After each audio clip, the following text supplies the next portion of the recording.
こんにちは、ずんだもんなのだ。こんにちは、四国メタンです。立ち絵が変わったってびっくりしたのだ。今年から大分トリニータの観戦記ではこのイラストを使っていくわよ。それで今日は何を話すのだ？それは何といっても中の人が大分トリニータサポーターなのだから。この動画では2024年の大分の日程と戦力についてグダグダ語っていく動画になるわよ。それじゃ先に日程について語っていきましょう。いますよ、せーの。お前さ、やる気あんのかよ。ということでこれが今年の大分トリニータの日程なのだ。何事もなかったように話せるのはずんだもんらしいわね。日程の話をしたいから僕たちは一度場外からお話しするのだ。開幕戦と2節はホームで開催されるのね。極めつけは藤枝と清水のアウェーなのだ。もうちょっと上手にアウェーを組めなかったのかしら。私にもわからん。群馬戦を除いてリーグ戦の日程は6月9日までデーゲームなのね。これなら翌日に仕事や学校があっても見に行ける人が多そうなのだ。そして折り返しとなるホームの栃木戦からはナイトゲームに切り替わるのね。夏場には愛媛や山口といった近場のアウェーが待っているのだ。アウェーの集客だけではなく選手たちの移動時間も短くなっていいわね。夏場で調子を上げたり落としたりするチームが出てくるから勝ち点を稼ぎたいのだ。去年は夏場に近場のアウェーがあったけど勝ちきれな。メタン、それは去年の話なのだ。これからの話をするのだ。はいはい。そういえば10月6日のアウェー長崎は新スタジアムでの開催になるわね。長崎は監督の契約問題をめぐり大分の提携先であるサントス FC と絶賛バトル中で、しかも長崎には下平さんがヘッドコーチに就任しているというわけありな対戦なのだ。はい。そして最終節はアウェーの仙台なのだ。仙台で始まり仙台で終わるのね。これらの日程を踏まえて中の人は東京在住だから丸印がついたところは観戦を予定しているのだ。仕事や家族の兼ね合いもあるから必ずしも行けるわけではないから留意してね。今回はデーゲームがメインだから日帰りが可能なのだ。要は宿泊費が浮くってわけね。そうなのだ。交通費も抑えられるところは抑えたいのだ。スポーツ観戦はアウェーとなると費用が高くつくのがネックなのよね。今季も去年と同様にアウェー観戦機を作っていくからよろしくなのだ。それじゃ日程の話はここで区切りをつけて片野坂監督の話題に移しましょう。片野坂監督が大分に戻ってきたのだ。大分で2回目の指揮を取るのは今まで2人目になるわよ。片野坂監督は J リーグファンも知る人ぞ知る名将ね。なんといっても J3 優勝、J2 優秀監督賞、J1 優秀監督賞、天皇杯準優勝とハイスペックなのだ。ここでは今季の就任以降の片野坂監督を深掘りしていくわよ。就任時にインタビューでは大分以外にも就任オファーがあったみたいなのだ。チーム像としては育成をしつつも J1 昇格を目指す発言をしているわね。この時はまだ就任が決まったばかりで新加入や移籍も行われていた時期でもあるわ。ここでついにトリニータの新体制で片野坂監督の意気込みが出てくるのだ。勝ち点60以上を取りたい。そして得点60点以上、失点40点以内というところを目標にし、ベストは J1 昇格、ベターでもプレーオフ進出というところを選手とともに、そしてクラブとともに共有して今シーズン戦っていきたいと思います。ここで具体的な目標に触れているわね。現実的というか地に足をつけた数字設定だと思うのだ。片野坂監督のチーム像については理解できたけど、戦術的なところはどうなのかしら。チーム指導してユースと試合した際にはカウンター重視の印象を受けるのだ。今シーズンのフットボールがシームレスで、途切れない。奪われたら奪い返す、奪ったらゴールを目指す。マイボールでなった時にじゃあ自分たちがどう相手陣地に入ってフィニッシュまで持っていくかっていうところはこれから積み上げていきたいなっていうところはあります。大分がボールを奪った場所が自陣なのか敵陣なのかでどう崩していくかワクワクするわね。それから大分がどういった守備陣形でボールを奪うのかというところも気になるのだ。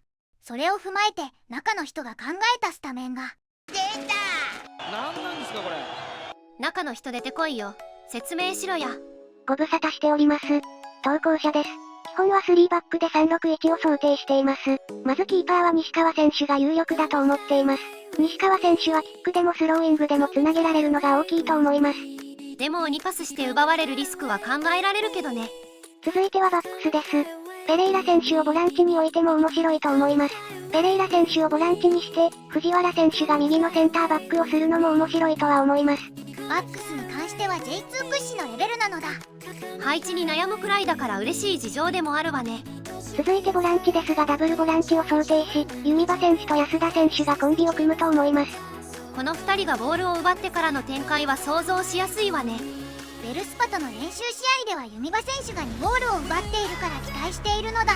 続いては両サイドハーフです。左は新加入の薩川選手、右は重選手を想定しています。個人的な気分ですが、サイドハーフが攻撃時に前の位置をキープすると思います。守備において、そのサイドにスペースが空くので、ボランチとセンターバックがスペースをカバーしきれるかが見ものでもあります。続いてツーシャドウですが、野村選手と鮎川選手を置いています。ワンテンポ速いパスが出せる野村選手と、そのパスに反応できる鮎川選手を配置しました。オプションで新加入のキム選手も置いてみました。ただし、ワントップでキム選手を置くのにはまだ早いのかと思います。野村選手は去年、ボランチ起用もあったけど、彼には攻撃に専念してもらった方が機能するかもね。続いてはトップですが、キャプテンの渡辺選手を置きました。渡辺選手はシャドウのイメージがあるのだ。渡辺選手が前線からボールを受け取りに下がって、渡辺選手がいたトップのスペースにツーシャドウとサイドハーフが飛び出す攻撃をイメージしています。これなら流動的な攻撃ができるわね。ロマニスタ歓喜で草。いわば、渡辺選手をゼロトップや偽9番をイメージしているのね。渡辺選手も前線でプレスをかけられますし、彼が今年のキーマンだと思います。一方で長澤選手も長身を生かすだけではなく、足元も上手いので途中交代での活躍も期待できます。次は新加入選手の紹介ね。加入や再加入も含めて11人が来てくれたのだ。でも11人を説明するのに時間がかかるんじゃないの？ということで、中の人が1人だけ新加入選手をフォーカスするのだ。今回は鹿児島ユナイテッド FC より移籍した薩川選手を紹介いたします。薩川選手は左サイドの選手よね。高畑選手と藤本選手が抜かれて、そのポジションを補強するために加入したのだ。こっち見て。じゃじゃん。ほんと水素水は万能だな。お分かりいただけただろうか。急に遊び始めたな。試合平均クロス数が2023年の J3 リーグで1位なのだ。なんといっても薩川選手は両足からもクロスが上げられることです。左サイドから左足だけではなく右足からも蹴れるのは大きいのだ。相手がパスコースを限定されても右足からクロスを上げられるのはさすがだわ。2023年は2ゴールを決めていますが、ペナルティエリア内で密集状態でも決めきれる力があります。一瞬だけ状態フェイントを入れてマークを外してるのもポイントが高いわ。こちらのゴールシーンは右足からのシュートですが、力強く正確にキックをしているのも印象的です。これなら大分の左サイドは薩川選手で安心ね。開幕まで待ちきれないのだ。ちょっと待ってください。クロスシーンやゴールシーンだけ見て満足して帰られるのは困ります。薩川選手の長所はクロスだけではありません。なんといってもオフザボールの動きに注目です。センターサークルからペナルティーエリアまで惜しまず走っているわね。僕ならここでボールが欲しいのだ。しかし薩川選手はボールをもらわず、そのまま素通りをします。結果として、2人の選手を騙すことができました。薩川選手が素通りしたおかげで鹿児島にシュートチャンスが生まれたということね。こちらは密集地帯でも同じく自分でボールを受け取るスペースを作り出しチャンスを作っています。これは空間認知能力の高さを物語っているわね。これも薩川選手が通り越したシーンだけど、相手守備が薩川選手のオーバーラップに目を取られた隙にフリーの鹿児島の選手が得点しています。走っているだけなのに相手守備を混乱させるのはすごいのだ。薩川選手の攻撃センスは大分の左サイドを活性化させる力があります。攻撃において走力を惜しまないのは大好きなのだ。しかしながら薩川選手には課題点もあります。それは守備意識の低さです。試合状況として鹿児島が2点リードで後半39分の失点です。守備を人任せにしている印象が見受けられるわね。これは鹿児島が宮崎にカウンターで失点しているんだけど、ボールを奪われてからの守備の切り替えが遅いことがわかります。確かに薩川選手のいるサイドがフリーなのがわかるわ。最終的には宮崎の技ありゴールだけど、フリーの選手にクロスを上げる選択肢を与えてしまったことになるんだ。そう言われると心配になるのだ。薩川選手をスタメンで使うのであれば、彼には守備意識の向上、あるいはボランチがカバーに入るなどの組織的対応が必要になります。ただし攻撃には光るものがあるから適材適所で起用すれば相手に脅威を与えられるわね。達川選手は片野坂監督の下でいかに成長を遂げるのかも楽しみなのだ。別件だけど薩川選手が鹿児島から離れる際もたくさんの鹿児島サポーターが見送っていたわ。サポーターから愛される選手なのだからトリニータでも頑張ってほしいのだ。2024年の片野坂監督がどういったサッカーをしてくれるのか楽しみなのだ。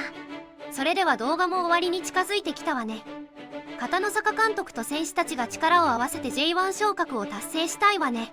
なんというベタな発言。それから中の人からこれからの動画投稿についてお知らせがあるわよ。